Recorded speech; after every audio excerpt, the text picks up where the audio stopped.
Hey guys, what's up? It's Will here for UFC 300 quick picks predictions. I apologise, I'm leaving this right to literally 6-7 hours before the fight start, but I had a pretty crappy week, not been well, family's not been well, it's just been a horrible week. So I'm going to give you my quick picks, some quick thoughts, and tell you who I'm betting on this card and where I'm going. So first up, we've got Davison Figueiredo against Cody Garbrandt, two former UFC champions. If you've been around my channel long enough, you know I'm a massive Cody Garbrandt fan. I've met him a few times. Really good guy. Just a thoroughly good dude. And it's hard. It's like hard to root against people like that. But this is fighting. We're betting on fights. We're picking fights. And I just don't think this is a good fight for him. I don't think Davison looked as good against Rob Font as I'm seeing a lot of people saying. But I just think he can goad Cody into the type of fight that he wants here. Where I think if he lands something, gets that raging bull in Cody going, I think that he is going to eventually find the chin of Garbrandt. So I've got Davison Figueiredo to win this one inside the distance. Bobby Green against Jim Miller. Initially through earlier on in the week, I was on the Jim Miller side. I think it was more nostalgia was kind of pushing me on that side. As the fight weeks went on, I'm kind of leaning more on the Bobby Green side, but he's also coming off that fight against Jalen Turner where he got absolutely wrecked and took a lot of necessary damage in that one. So I am going to lean in the Bobby Green side, but I am cheering for Jim Miller to get that win and 100, 200, 300. That's a special feat for the longevity of that guy.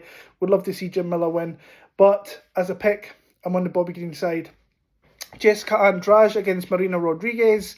I like Jessica Andrade in this one. If she can keep it competitive enough in the feet where she's not taking barrels of damage, I think her grappling is going to win her this fight, and I think she can get Marina down. Now, I think Marina will squirt her way back up and get back to her feet.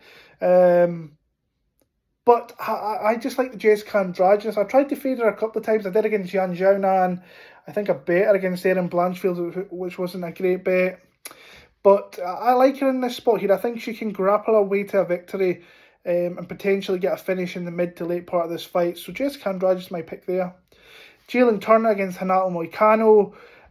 I'm on the Jalen Turner side. I think he makes this look pretty comprehensive tonight. I think Moicano, I don't think he's got the staying ability to stay for a long part of this fight with the tools that Jalen Turner brings. He is a very much improved fighter over the years. And especially now, he looked really good, I thought, in the scales yesterday for that weight cut.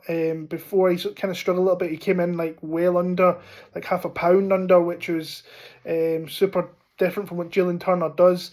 I just think this is a really good coming out fight for him. He's fought some tough guys. This is a good notable win for him. I think he beats Moicano via stoppage in rounds 2 or 3. Sadiq Youssef against Diego Lopez. I've bet Sadiq Youssef at plus 138. He's been kind of sitting around plus 120, plus 125. Then there was this solitary book, which I've used before.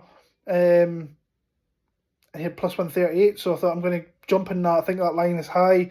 I've not been the biggest admirer of what Diego Lopez has shown within the UFC, but he has shown that he is an all-action fighter and he's very difficult to face. So you have to kind of take that into consideration. I think it's a harder matchup because Sadiq is a really good striker. He can hurt you, but he can also be hurt. We've seen that in the Barboza fight. I faded Youssef last time out, and when he was hurting Barboza, I thought, oh, this is not looking good. But that one shot changed the whole fight, and then he got his ass kind of beat throughout there. He kind of lost the confidence.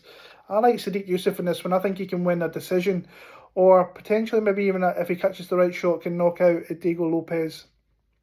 Holly Holm against Kayla Harrison. I think the UFC is pretty set here on wanting Kayla Harrison to really win, establish herself at 135. Really surprised she made the weight. She didn't look as bad as I thought she was going to look.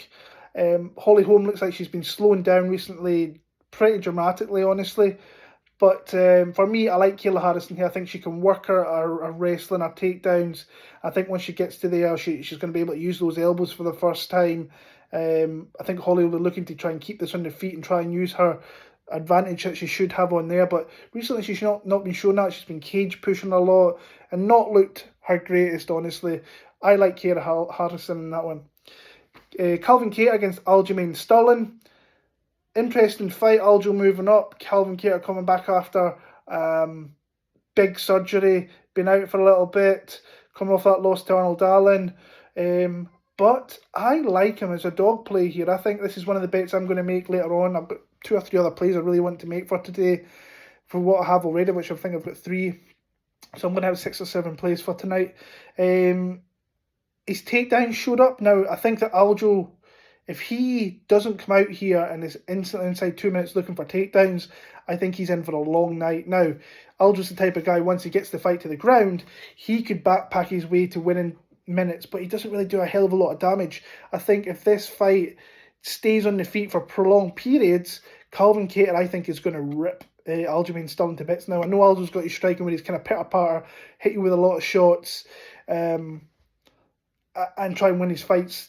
He doesn't really kind of hurt you with those pitter-patter strikes. The way he's going to hurt you is through his grappling. He has to get that going. If he doesn't get that going here, I think he's in for a long night. So Calvin Kattar, I think he's plus 150 actually I've seen over here, which is interesting. The lines went up. I thought it would maybe tighten a little bit. I'm going to pick Calvin Kattar to win that fight there. Jiří Procházka against Alexander Rakic. I'm kind of surprised a little bit that Rakic is the favourite, honestly. Coming off a 2-year layoff, not got the greatest... I don't think he's got the greatest wins, honestly, in the UFC. And I think that Jiří... It's got a lot to prove after that knockout. He says that he was only training like a week before the fight, got knocked out. I remember, I think I was on the Poatan side for that one. He was an underdog, so I bet him there. I just think he's going to bring the chaos here, and I think that Rakic, he will want to keep it distance, use his kicks, use his striking, throw those singular strikes. I don't think Jiří's going to give him the time for that. So as a slight underdog, I quite like Jiří Procházka in this one here, and that's another bet I'm thinking of making for later on tonight. Bo Nickel against Cody Brundage. I'm not really going to get into that. It's Bo Nickel. I think that he's going to shine and get a couple of wins, a win inside probably the first couple of rounds fairly easily. However he wants, really. Bo Nickel there. Charles Oliveira against Arman Tsarukyan. Great fight. Big fight for the division at 155. I think the winner is right in line for a shot. Whoever Gaethje faces... Islam Makhachev faces next, whether it's Poirier or whoever it may be.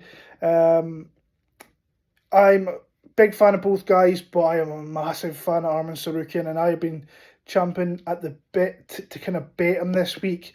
But that minus 200, sorry, it kind of seems high to me, but I really, when I was looking at my betting history of him, I've got such a good betting history. I've got a good read of when he goes to decision, when he stops guys. It's kind of, this one's a little bit harder because I think that Charles, he has so many tools he can hurt you with his striking, with his grappling, but I don't think he's going to be able to hurt Arman Tsarukyan being off his back, and I think that Arman's going to really start bludgeoning him with some big shots. Hopefully doesn't leave a limb in there. So I'm leaning on the Arman Tsarukyan side here.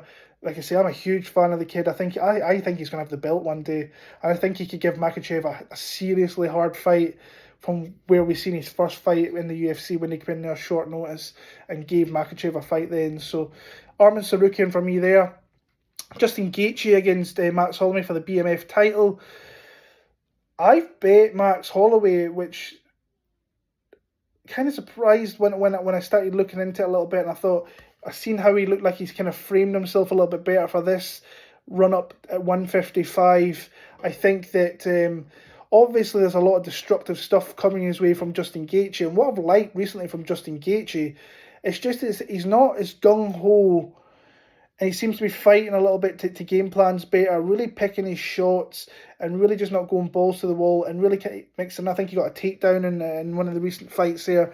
So he's a guy that, with Whitman in his corner, is fighting a little bit smarter, making better decisions, but also still keeping that caged animal in your face, ready to go. I just think Max Holloway is going to end up finding some shots here and really start to put the output on Justin Gaethje. Now, it's all, for me, it's like, can he survive the damage that is coming his way? Because Justin is going to bring that damage tenfold, kick those legs out, really attack the body, throw those big hooks up top. I think Max, if he was to get him to the ground, I think he could catch him with a crafty sub maybe. But I've just got this feeling that Max is going to come in here and the output is going to reign supreme. But I do think he's going to take some licks to do that. I'm not as confident on that as I once kind of was earlier in the week. But I have bet Max Holloway at plus 150. And I'm picking him there. Zhang Weili against Yang Xiaonan. I was trying to look at a way of liking Xiaonan, but I don't. I like Zhang Weili here. I think that she's got a definitive X factor in this fight, and that's her grappling. Take the fight to the ground, wrestle her. I think that Yan, although she has good striking, I don't think she's a powerful puncher that can really hurt someone like Weili Zhang.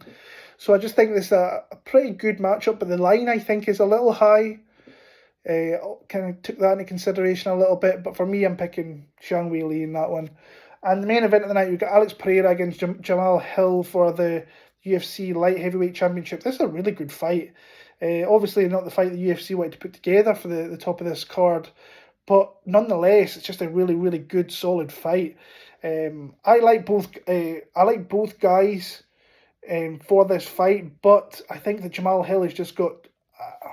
I'm just not stuck on the durability of someone like Alex Pereira, where we've seen from Jamal Hill he can take some damage, he can give out lots of output, and he can really go hard for extended periods in fights and really tough it out over 5 rounds, where Alex, we haven't really seen that. He's got devastating striking, there's no doubt about it. He can kick the legs out. It might be different here with the southpaw stance of Jamal Hill, even though he's pretty flat-footed, but he lands some devastating strikes with his hands. And for me, this is just, like I say, initially I was on the Pereira side, and then as I kind of watched more of Jamal Hill, I kind of retuned myself back up, because he's been out a little bit, he's been injured, he's coming back off a big injury. I think he's going to catch Alex Pereira in the first 3 rounds. I bet Jamal Hill to win in rounds 1, 2 or 3 at plus 230. I quite like that bet.